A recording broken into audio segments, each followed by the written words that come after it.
Right, so we have completed the LaTeX document, and yeah, so we have discussed quite a lot of topics. And previously, I have commented this stuff because of the compiling time. So let me uncomment these stuffs as well. So then our document will be completed. So I can uncomment everything like this. Okay. Right. And these stuffs as well.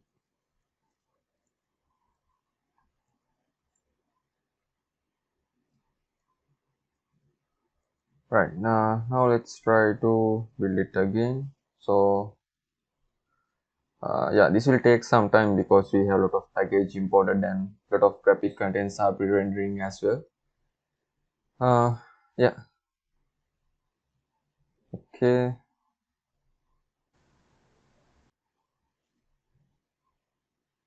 Right, now the building is done, and we have all the diagrams and all the necessary topics.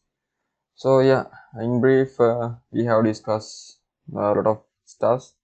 So we started in chapters and sections, and we discussed about text formattings and how to construct lists, figures, tables, and how to use mathematical expressions in your LaTeX document, and how to do a proper code listing, and how to manipulate colors, and how to draw diagrams and graphics by using your uh, picture pic2e environment as well as text package, and how to do graph plottings by using PGF plots, and how to add theorems, proofs, corollaries, and lemmas. And we discussed briefly about fonts as well. And at the end, we discussed about referencing, acronyms, as well as indexing. So everything is there, and you can construct any relevant publication by using these topics. So I will publish this as a template, so maybe later on you can refer this as well. So now what we have to do is we need to push this entire thing to GitHub. So GitHub is a version controlling system, so it is really helpful when it comes to programming, but when it comes to this research and stuff, most probably a team will be work for a specific research. So maybe for document combining and other related publication related stuff, you can use GitHub. So version controlling can be done over there. So first, so you have to go to the GitHub, and here is my dashboard. But maybe we can construct a new organization.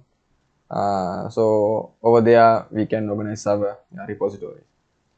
So let's construct a new organization, and I will simply use a free organization, and we have to give a proper account name. So yeah, maybe let's give a simple epic demos, and yeah, you have to provide the contact email as well. So I will give my email,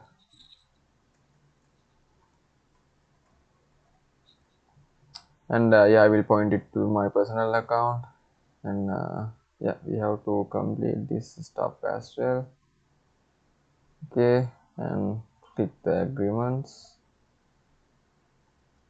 Right, now here you can add members as well. So but we can simply skip this step right now, because later on we are able to add more collaborators to our repositories as well. So yeah, I simply skip this step, and yeah, so here is my organization. So you can customize this organization by simply going through these settings and all. Maybe you can upload the proper profile picture, and you can give maybe a more user-friendly organization display name as well. Right?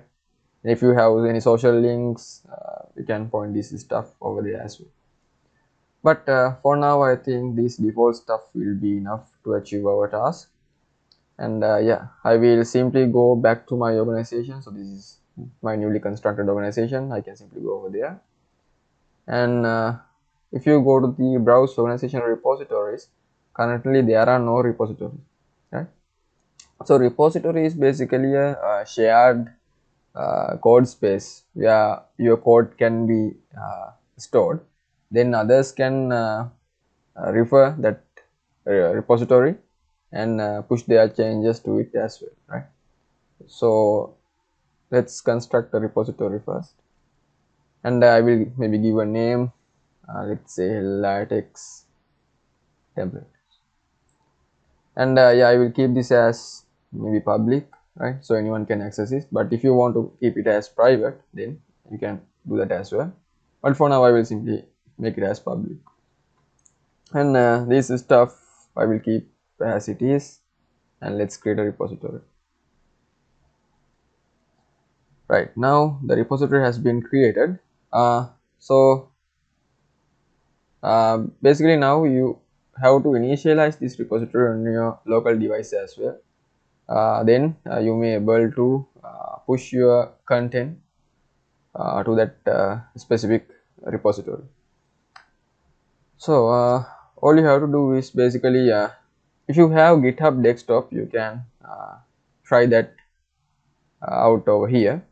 But if you don't have GitHub desktop, first you have to download GitHub desktop and install on your computer, as well as you must install the git scm package as well, because that is the underlying infrastructure that is used for operate these GitHub related functions.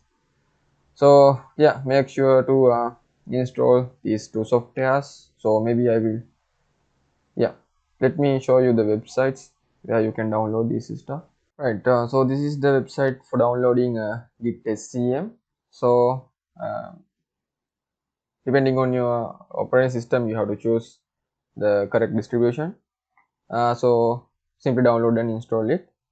Then you have to download and install GitHub desktop as well. But this is not quite necessary to use GitHub related features. But this will provide a very nice and user-friendly interface for you. Then you don't need to actually memorize all the GitHub related commands and stuffs like that. So that's why we are going to use GitHub desktop, because if you are a beginner to this version controlling stuff, I think it will be quite easy to understand if you are using GitHub desktop. But I prefer to use Git Git bash as well. So it is a command line interface. So in this command line interface, so you can give whatever command you want in order to push your repositories, or maybe pull back your repository contents as well. So GitHub desktop is something like this. Basically, this is a UI. So here you can see the repository that you are going to use, and here is the history log, and here is your commit check commit box, and everything is there. And here you can select the branches if your repository is having any sort of branches, and here you can refresh your repository, or maybe pull back changes, or push your changes back to the repository as well. Right, so that is the user interface, and the underlying infrastructure which is in this command line interface, right? So within this command line interface, you can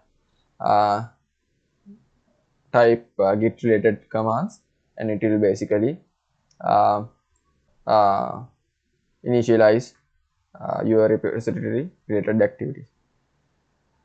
Okay, but anyway, we can simply use this git hub desktop.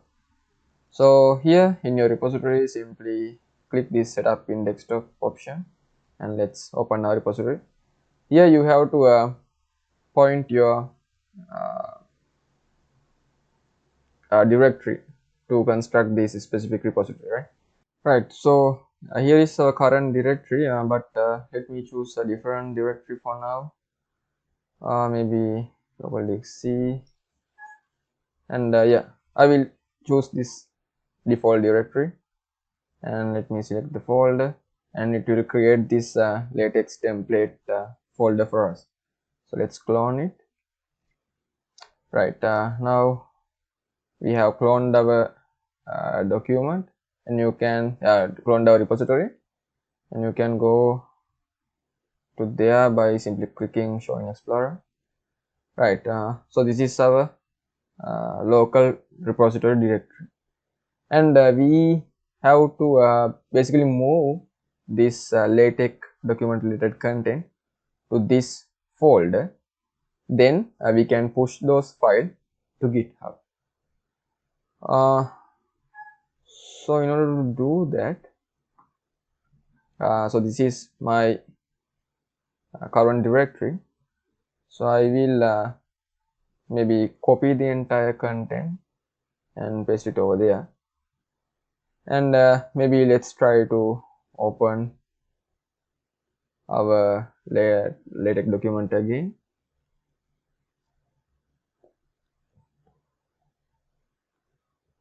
So open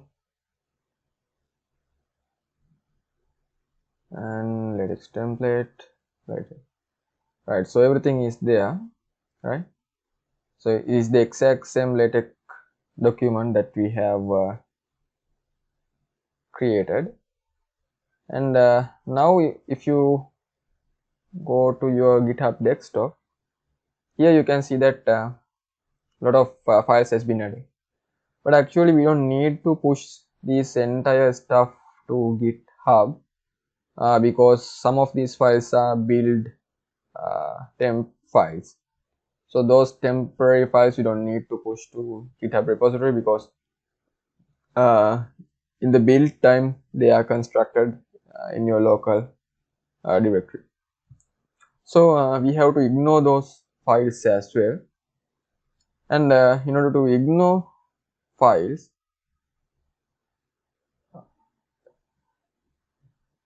so in order to ignore files, basically you can create a new .git ignore file over here. So .git ignore, and we have to specify what are the files that we are going to ignore within this repository, right? So let me show you a sample LaTeX git ignore content that you can use. Right, so this is a sample git ignore file that you can use for ignoring the unnecessary build files in your LaTeX document. So it has a lot of stars, so obviously this is a very good file, so you can refer that as well. So simply search LaTeX git ignore, so it will you can go to this GitHub document, then you can simply copy this content over here, and let's go back to our text file and paste it here, and let's save it, and let's go back to GitHub desktop. Okay, now you can see that it only shows the necessary files that is required for pushing to your GitHub repository, right? So all the unnecessary temporary files that has been built in this directory has been ignored because of this git ignore file, right? So make sure to add this git ignore as well, otherwise you can actually push this entire content to the GitHub. It will be okay, but it's not a quite good practice, right? So your code base shouldn't contain these sort of unnecessary files, so that's why I'm not going to push those stuff. And now we have these files, then basically you can give a comment, right? So let me say maybe initialized LaTeX repository,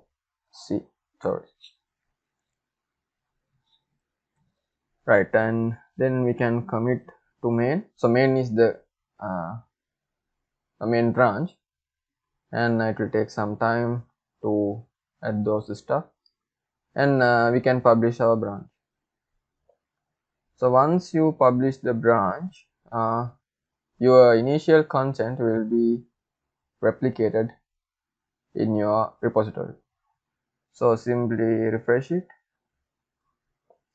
Okay, now you can see that here we have our LaTeX document.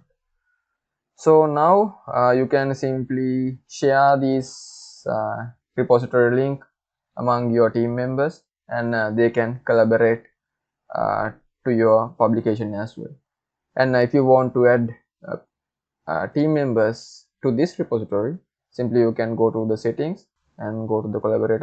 Yeah, then you can simply manage the access over here by simply adding the people, or maybe even adding a teams, right?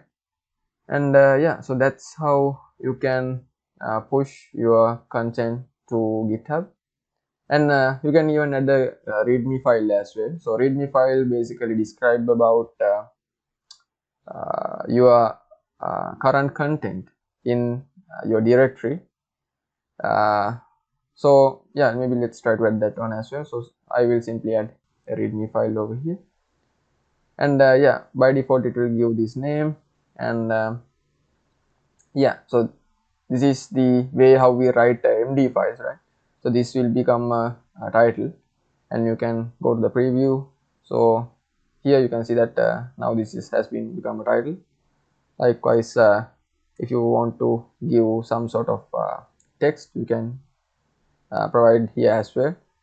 For example, let's say this is LaTeX template or something like that, and you can go to the preview tab. You can see that now our readme file MD content has been rendered. Likewise, you can provide more details over here, but for now I will simply give these two lines, and yeah, I can commit to the main branch, and this will be the default commit message, and let's commit the new file. Right, now you can see that we have this readme MD file, but if you check your local repository, we don't have any readme file over here, because we haven't sync our local repository with GitHub. So in order to do that, let's go back to the GitHub and let's fetch origin again. So it will basically check whether there is some sort of sync up issues in GitHub and your local repository. So we have such a new change. So basically we have to pull that change to our local repository.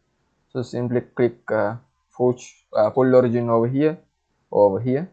So I will click this one.